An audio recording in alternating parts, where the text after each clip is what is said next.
Nem vették észre? Kapcsold már ki! Hát oda kellett volna figyelni. Legalább a filmben, ha már az életben elrontották. Pedig milyen szép jelenet lehetett volna, hogy elmennek a jéghegy mellett, és mindenki integet boldogan, de nem. Ezek belementek még egyszer, pont úgy, mint az életben. Hát nem igaz, hogy nem lehet észrevenni egy jéghegyet. Tessék, mondjuk legyen ez a jéghegy.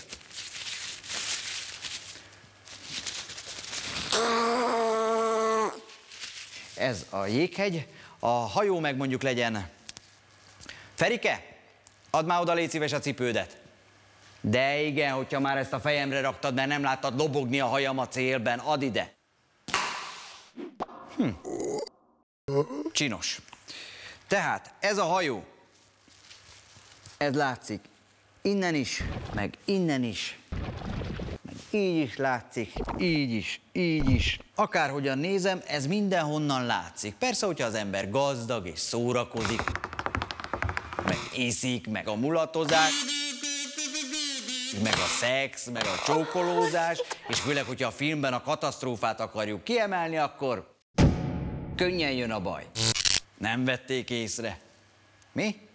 Ja, hogy éjszaka volt? Hát akkor kapcsoljátok le a villanyt. Jó, itt tényleg nem látszik. Mondjuk nem akarok akadékoskodni, de lámpa már akkor is volt, nem? Ugye? De ha már nem vettük észre, akkor legalább ne essünk pánikba, hanem cselekedjünk.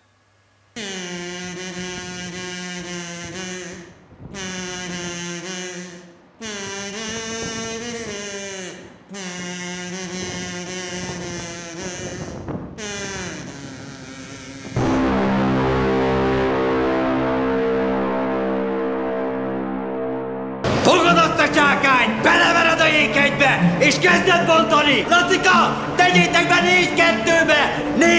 4-2! Tekerd át 3 grübellel, és rakj alá 2 stucnit! 360 fok jobbra! Fogjad már azt a lapátot, de ne úgy, mint egy kislány, hanem mint egy nagy erőt eszembe! Mancika, legyen kedves, takarítsa föl ezt a padlót, rakjatok bele egy pontyot, de ne rázva, keverve! Most pedig mindenki egyszerre húzza balra, másikba a gyökerek!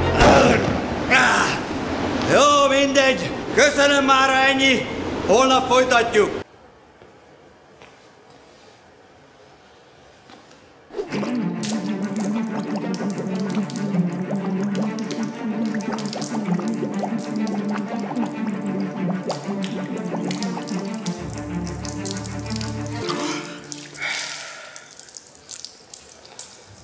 Ha pedig beleestél a vízbe, akkor ne csak nézzél szerelmesen kapaszkodva egy deszkába, hanem dörzsölgesd magad.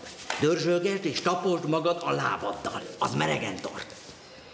Egyébként pedig a férfi nem fázik, csak úgy érzi.